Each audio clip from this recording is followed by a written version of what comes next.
আসসালামু আলাইকুম। সাবিহা চিকেন থেকে সবাইকে স্বাগতম। আজকে আমি রান্না করব পটল আলু দিয়ে মাছ দিয়ে। আমি কড়াইতে তেল বসিয়ে পেঁয়াজ কুচি দিয়ে নাড়া দিয়ে একটু লাল করে নিয়েছি। এখন আমি একটু পানি দিয়ে দিব। পানিটা দিয়ে একটু নাড়াচাড়া করে নেব। দিয়ে দিব মশলা।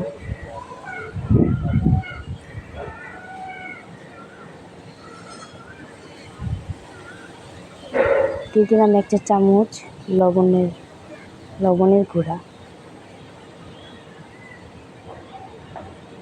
দিয়ে দিলাম 1 চা চামচ ধনিয়া গুঁড়া।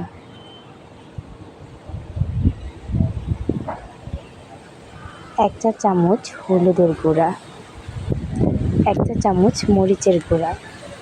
এখন আমি এগুলো খুব ভালো করে মিক্স করে নেব।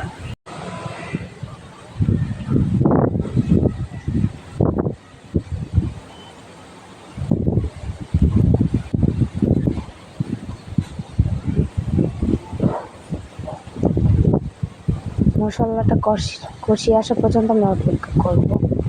দিয়ে দিলাম একটু আদা রসুন বাটা। দেখুন মশলাটা কি সুন্দর কষিয়ে এসেছে। দিয়ে দিলাম কয়েক টুকরো মরিচ, কাঁচা মরিচ। মশলাটা আমার কষানো শেষ। পটল আর আলু আমি খুব ভালো করে ধুয়ে রেখেছি। এখন এগুলো আমি মশলার সাথে দিয়ে দেব। দেওয়া শেষ। এখন আমি এগুলো খুব ভালো করে মিক্স করে নেব। ভালো করে নাড়াচাড়া দিয়ে মিক্স করে নেব।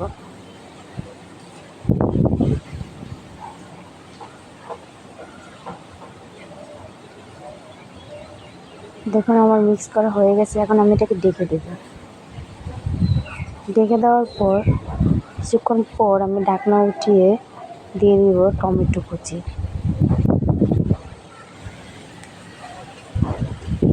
আমি টমেটো কুচি দিয়ে দিচ্ছি। এখন আমি এগুলো খুব ভালো করে একটু নাড়াচাড়া দিব। নাড়াচাড়া করে আবার একটু ঢেকে দেব।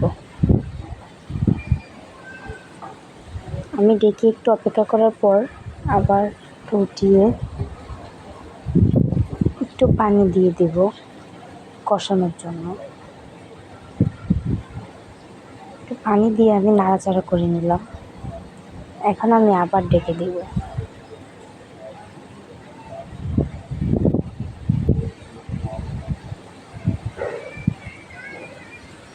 আমি ঢাকনা উঠিয়ে কষিয়ে আসার পর ঢাকনা উঠিয়ে আমি ঝোল দিয়ে দিলাম।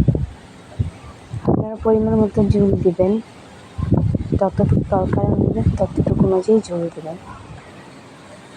আমার ওইদিকে ঝোলটা কমিয়ে আসা পর্যন্ত আমি অপেক্ষা করবো। আর এদিকে আমি বসিয়ে দিলাম মাছ ভাজতে। ওই প্যাকেটে তেল নিয়ে মাছগুলো আগে থেকে মাখিয়ে রেখে তেলে দিয়ে দিলাম। তেলটা অবশ্যই ভালো মতো গরম করে দিয়েছি। দেখুন আমার এক পাট হয়ে আসছে। এখন আমি এগুলোকে আরেক পাট হওয়ার জন্য উল্টে দিচ্ছি।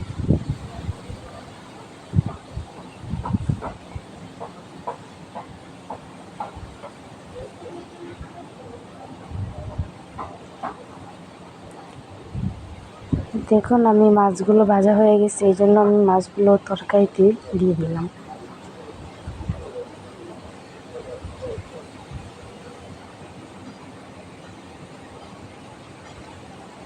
তরকারিটা হওয়া পর্যন্ত একটু অপেক্ষা করব।